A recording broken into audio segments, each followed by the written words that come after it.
Hello friends, welcome to नोवोकेम।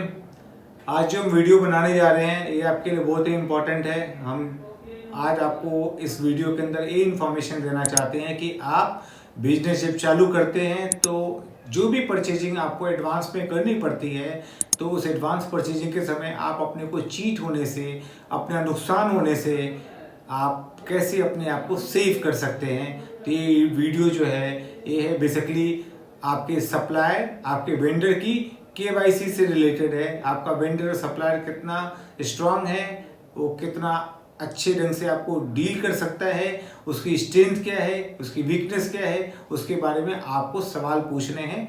Video में आगे हम पूरी जानकारी आपको दे रहे हैं। फर्स्ट कीजिए, आप बैंक जाते हैं, बैंक में आप लोन के लिए अप्लाई करते हैं या क्रेडिट कार्ड के लिए अप्लाई करते हैं तो बैंक हिसाब से क्या मांगता है, आपकी केवाईसी मांगता है कि आपकी केवाईसी में आपका आधार कार्ड, आपका पैन कार्ड, आपके पुराने बैंक स्टेटमेंट, इनफैक्ट आपके प्रॉफिट एंड लॉस स्टेटमेंट, इसके अलावा फिर आपके पिछले 3 साल के जो भी आपने अपनी इनकम टैक्स रिटर्न फाइल करी है उसके डॉक्यूमेंट्स मांगता है। वो क्यों मांगता है? वो इंश्योर होना चाहता है कि आपको जो पैसा दिया जा रहा है या आपको जो कार्ड या लोन कोई भी चीज़ दी जा रही है तो आप उसको वापसी कर सकते हैं या नहीं कर सकते हैं। ऐसे जब हम बिजनेस करने जाते हैं तो जनरली क्या होता है कि जो हमारा छोटा बिजनेस होता है और छोटे बिजनेस जब बड़े बिजनेस के पास जाते हैं या किसी भी सप्लायर के पास खासकर जब जाते हैं तो उनको एडवांस पेमेंट करनी पड़ती है। तो ये वीडियो मैं इसलिए बना रहा हूँ कि मुझे कुछ 2-4 इस तरह की कंप्लेंट्स मिली थी।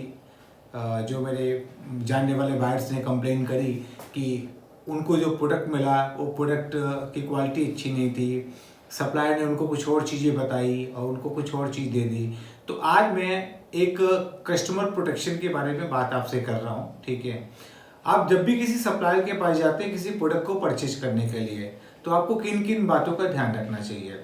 सबसे पहले जो इम्पोर्टेंट चीज़ होती है कि जिस सप्लायर से आप प्रोडक्ट को परचेज कर रहे हैं तो पहले जो आप प्रोडक्ट परचेज कर रहे हैं तो आप ये चेक कीजिए, आप गूगल पे जाइए और गूगल पे जाके आप उस प्रोडक्ट का नाम लिखेंगे तो आपको रिलेटेड वहाँ पे इंफॉर्मेशन वहाँ पे आ जाएगी।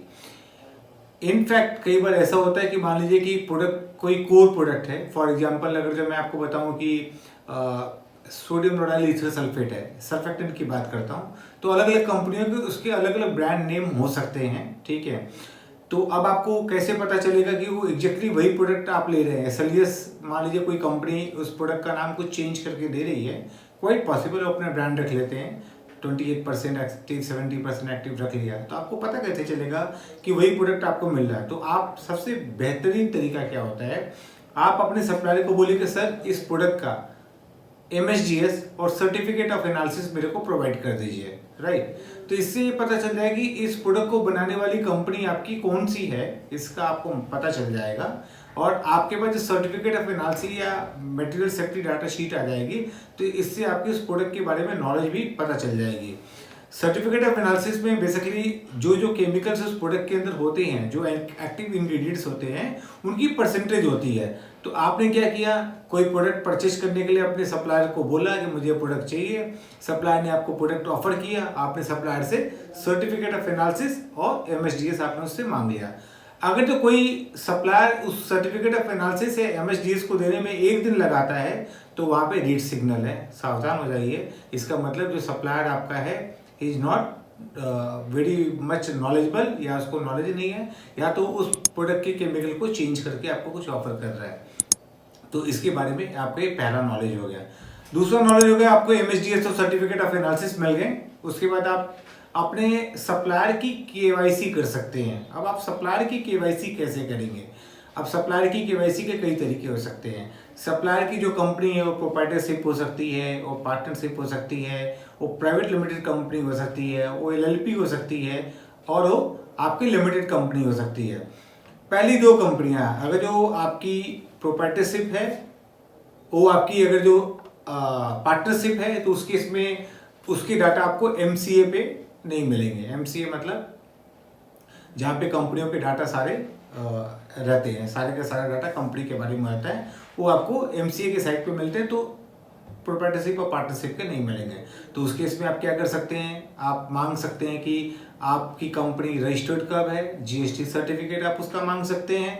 आप उनसे मांग सकते हैं कि उस कंपनी का लास्ट 3 ईयर का टर्नओवर कितना है, ठीक है। वो किस कंपनी के साथ जुड़े हुए हैं, ठीक है।